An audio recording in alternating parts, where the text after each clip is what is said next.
नमस्कार दोस्तों। आज बात करेंगे कि दैवीय शक्ति जब आपके निरंतर साधना क्रम अथवा तंत्र साधना के जरिए आप देवता को बुला तो लेते हैं, लेकिन क्या आप में उसकी ऊर्जा को संभाल पाने की क्षमता होती है? क्योंकि साधना अथवा किसी देवता को बलि भेंट या आन देकर बुलाने पर देवता तो प्रत्यक्ष आ जाते हैं। अगर आप में वह क्षमता ही नहीं होगी कि उस देवता के तेज को संभाल पाने की, या वे जब प्रकट होते हैं तब जो तीव्र ध्वनि आघात होता है उस ध्वनि आघात को आप सहन कर सकें। मित्रों, जब आप इस प्रकार के तीव्र आघात अथवा किसी देवता के प्रत्यक्ष हो जाने की क्रिया को आप सहन ही नहीं कर पाएंगे तो आप मानसिक विक्षिप्तता को प्राप्त हो जाते हैं। अब इस प्रकार के प्रश्नों का यदि कोई उत्तर मांगे कि हमें क्या करना चाहिए फिर, तो इसके लिए केवल एक ही सरल उपाय होता है। या तो आप उस साधना में जो आपने तय की है करने की, उसमें आप जप की संख्या कम कर दें एवं अपनी साधना को लंबी कर दें। मित्रों, जब भी किसी देवी देवता की प्रत्यक्ष करने के लिए जब कोई व्यक्ति साधना करता है तो उसे वह साधना सौम्य रूप से एवं लंबे समय तक करनी चाहिए, जिससे क्या होता है कि वह मंत्र ऊर्जा धीरे धीरे आपके शरीर में वास करती है और उस देवता को नम्र पूर्वक उन्हें बुलाने की चेष्टा करती है।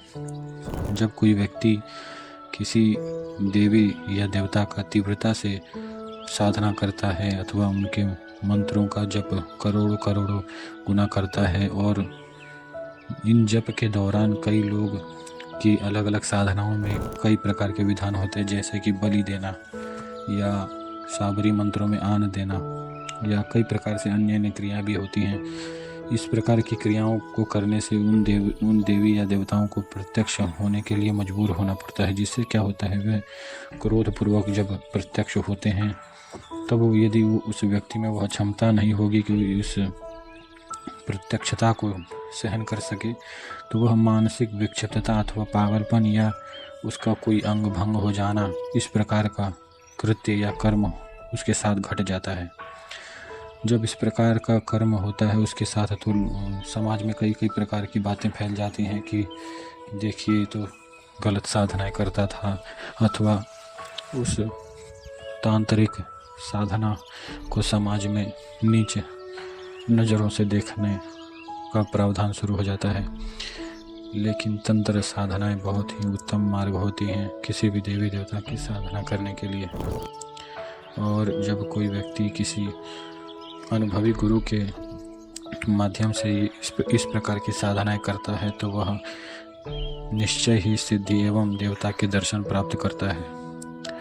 मित्रों, इसमें एक मार्ग और है जो हमारा सनातन धर्म का सात्विक एवं शास्त्रोक्त मार्ग होता है। इस मार्ग में मित्रों किसी भी देवी देवता को प्रत्यक्ष करने के लिए 20 करोड़ मंत्र का विधान है।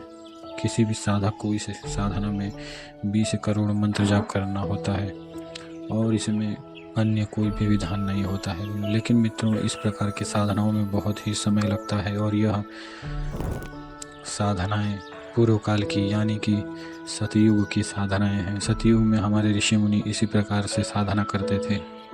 लेकिन मित्रों, जब इस प्रकार की साधनाओं के बाद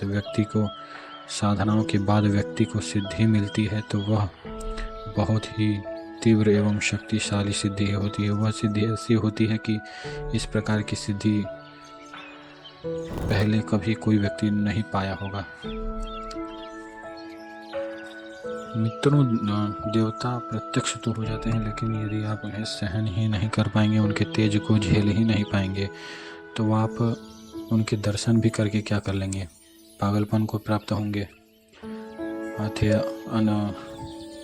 अथवा किसी प्रकार का नुकसान हो जाना, पूरे जीवन में दरिद्रता आ जाना, या आपका कोई अंग भंग हो जाना, आपके परिवार में किसी व्यक्ति की मृत्यु हो जाना, इस प्रकार के कृत्य होते हैं जब आप देवताओं को मजबूर करते हैं प्रत्यक्ष होने के लिए।